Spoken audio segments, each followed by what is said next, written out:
Good morning. My name is Austin Yeller, and let me get to my presentation. Alrighty.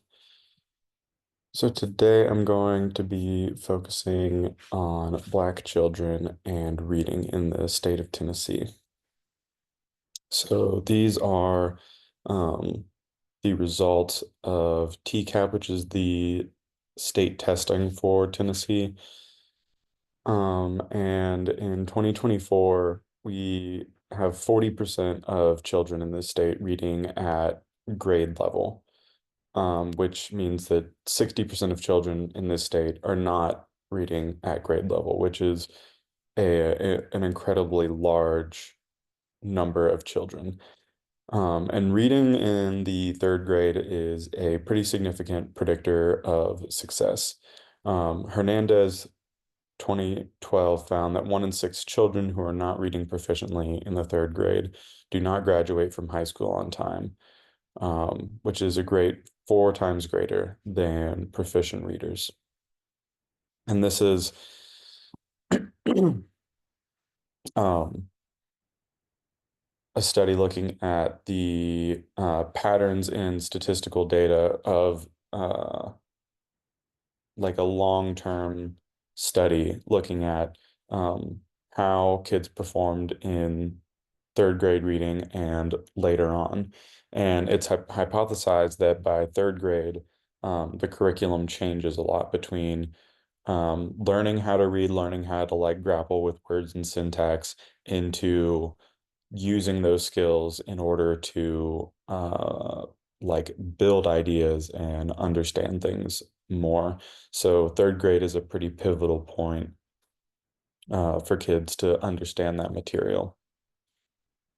So to get more specific, this will focus on Black children and this intervention will focus on Black children in poverty in the state of Tennessee because another result of that Hernandez study is that children who were poor for at least a year were not reading proficiently by the third grade, and that the rate was highest for Black and Hispanic students, which is eight times the rate for all the proficient readers that were studied. So this achievement gap is not something that is just observed in this study. This is something that has been consistently observed across educational outcomes. And the causes for this is not something that I will get into super specifically because there are discussing the differences in educational outcomes for Black children is synonymous with talking about the history of racism. A lot of these things stemming from the Brown v. Board of Education and separate but equal, but that did not end up being nearly close to equal. The lack of resources that overwhelming poverty can produce, and just the economic differences between or the economic inequalities in the Black community that have been observed for so many reasons. So this is going back to 1975. 9-year-olds in the subject of reading. This is the National Center for Educational Policy. And this is known as the nation's report card. And we can see here a consistent gap between white students and Black and Hispanic students. But looking at this graph, it is positive to see as the years have gone by, and I think progress made on providing racial equity. These numbers have gone up while white students have uh, maintained mostly the same. This is another graph from the Stanford Center for Educational Policy Analysis. So this is the standard deviation between achievement in reading for Black versus white students in grade 4 um, in reading in the state of Tennessee. So we can see through this data that we range about one standard deviation between Black and white students, um, which means that means one standard deviation is about 63% of the data points will fall within that range. So it's like one deviation from the mean, which saying that these two groups are different. So statistically speaking, one standard deviation isn't a huge number when looking at central tendency. But when we can consistently observe that throughout the years from a social justice standpoint, um,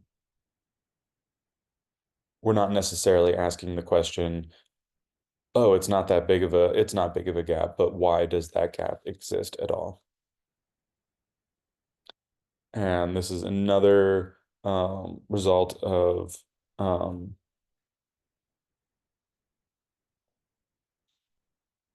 educational achievement gaps between Black and white students in the state of Tennessee. Black students' average score 29 points lower, and this has been the case since 1998. So, getting more specifically into what is going on in this problem. Um, One aspect, uh, so African American English has been observed as a distinct dialectic or dialect within English. And this is so dialectic density is a way to describe um, the amount that dialect produces difference between mainstream American English in terms of syntax and word choice. And so assessments are, and we can think of mainstream American English as white English.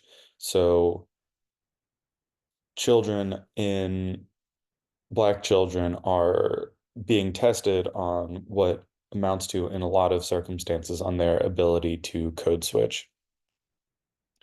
And Caesar and Karras found that a significant negative relationship between dialectic density and two of the literacy measures, phonological awareness and reading comprehension. So the more that children were speaking African American English, the less that they were assessed correctly on their reading skill, which is a sign of structural racism within the educational system and how we are assessing these children, which could account for some of the gap in achievement that we see across the board. Um, so a way to combat this that's been looked at is providing culturally relevant assessments. So Bird et al. 2024 conducted a pilot study looking at the scores of Black children on a standardized reading and writing test that adjust for mainstream American English versus African American English. And they found that performance on standardized literary measures predicted written dialectic features. So if the assessment is equitable, um, then the performance will be can be equalized between those two assessment measures. Another aspect of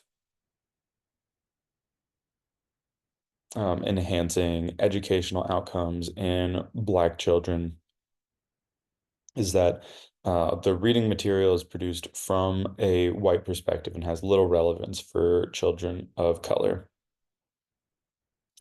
and Council the Third et al. Found that reading and behavioral outcomes improved following the implementation of an intervention for all three participants. So this was three Black girls in the third grade that um, didn't have really any confidence reading um, and were at risk for special education. And Council et al.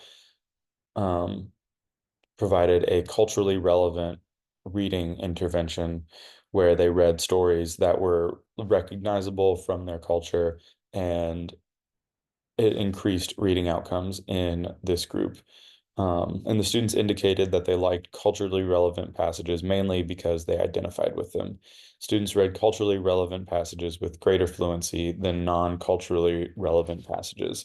So even in the assessment, this can show that having uh, culturally relevant material is not only important for study, but can also be important to improve outcomes on assessments, which are the things that are showing these educational gaps.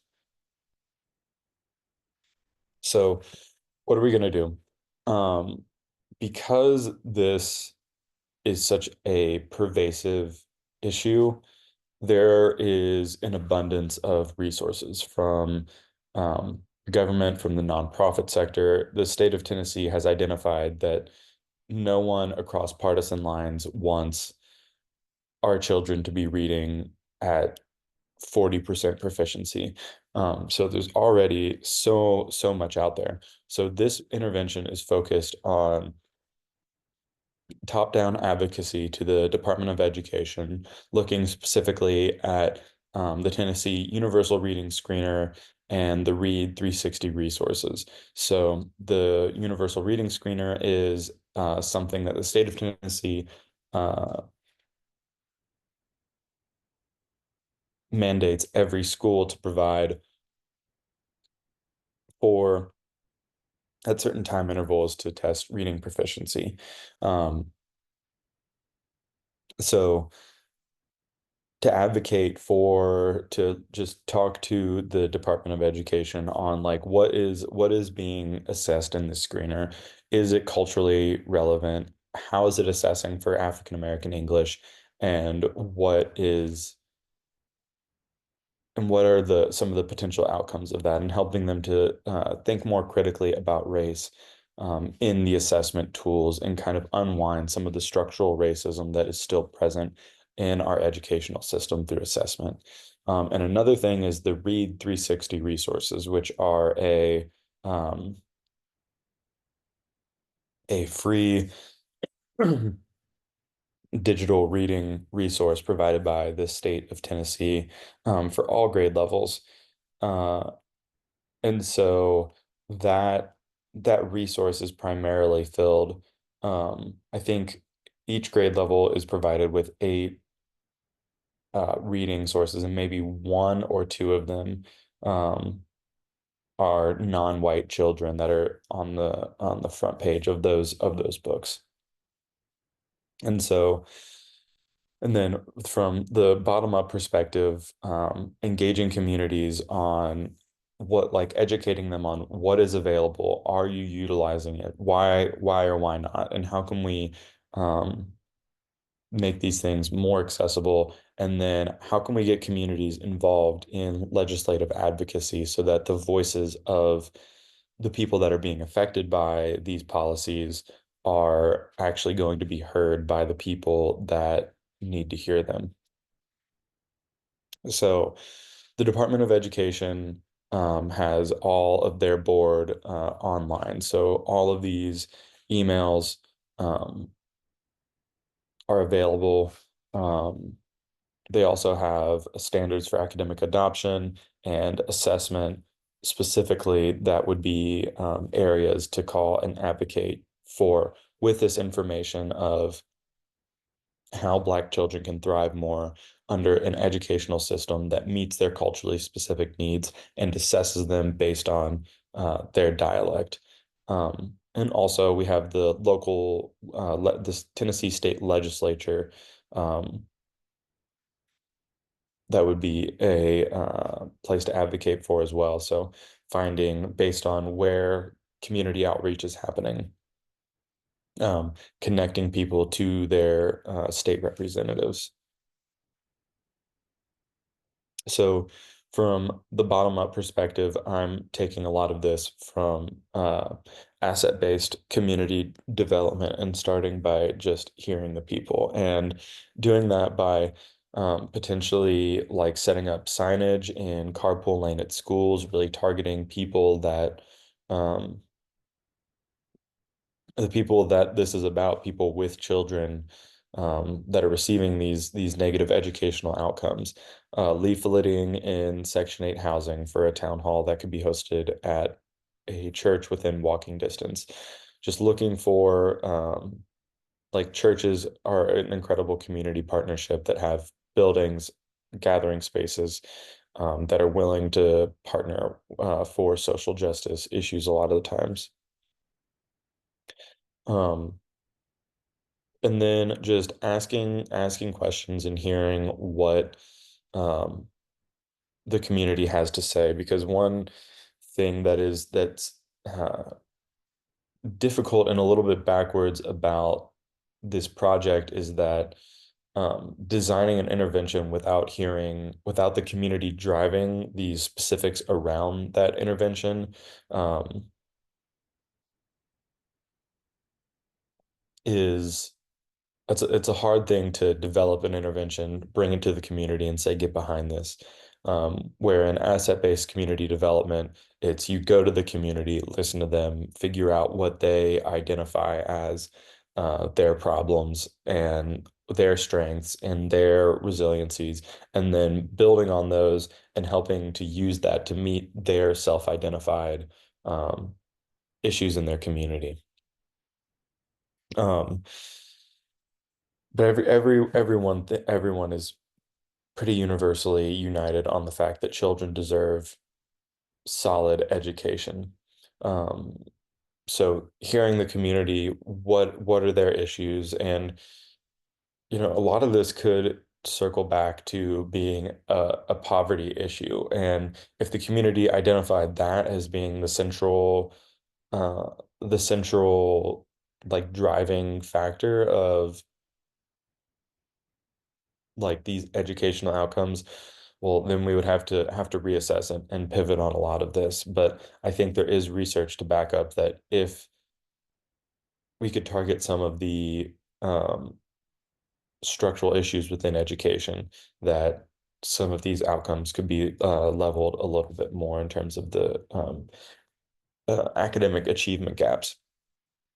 So another part of this would be educating the people in attendance on the benefit of African American English friendly assessment and culturally relevant study materials, educating them on that, providing them with a resource or a white paper or something along those lines to share with those people in the Department of Education or to share with their senators to encourage like sending emails, which is a really low cost, low effort way to get involved in the political system.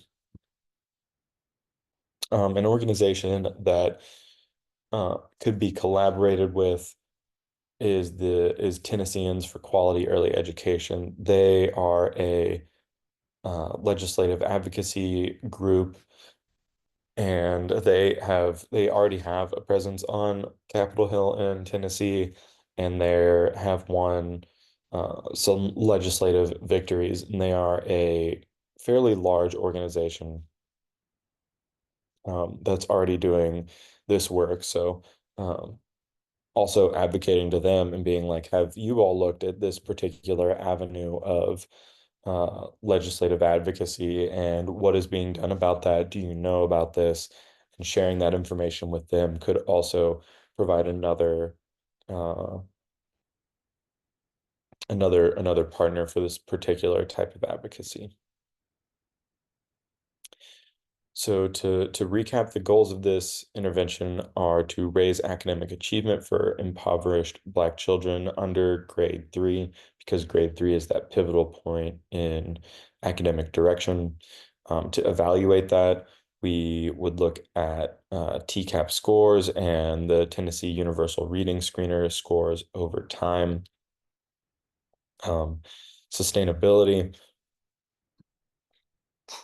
This is an intervention that has very little overhead, and my role in this intervention would just to be the organizer and facilitator of these things, to distribute knowledge, to give it to people and give them an avenue to act on it. Um, so there is no particular timeline um, that this would need to be actualized by. It's just a matter of what is the community's resolve for it, and how are we reaching the ears of the legislators that make these policies in the Department of Education or in the state House and Senate. Um, the resources available, there are so many resources that are available to target this issue. Um, Two of them that I'm focusing on here is the Read 360 resources, making those culturally relevant, and the assessment measures that could be producing some of this gap in educational achievement. But because it's such a widely recognized issue, there's already so much out there in terms of uh, helping children to achieve better educational outcomes. And a challenge that I potentially see with this is that the idea of racism being implicit to the educational system might be a difficult idea to penetrate levels of government in the state of Tennessee. So my elevator pitch, if I were to meet a Department of Education cabinet member, or if I were to find a senator in the halls of Capitol Hill, um, my elevator pitch would be like, "Hi, I'm Austin Yaller. I'm an advocate for child education. Um, do you have just a minute for me to talk with you about some of the differences, the educational achievement gaps in the state of Tennessee?" Well, it's been consistently seen that Black children achieve less than white children in this state. And one of the potential driving factors, as we've seen in newer research, is the lack of ability for assessment measures to um, account for African American English, and the lack of culturally relevant um, stories in the assessments, as well as a lack of culturally relevant study materials in general that grabbed kids' attention. So I was wondering if you would have some time to talk about the impact of that, and how things that we could do, that you could do about it in your position, to close some of these um, racially based education gaps in our state. And here are my references. And that is all for this presentation.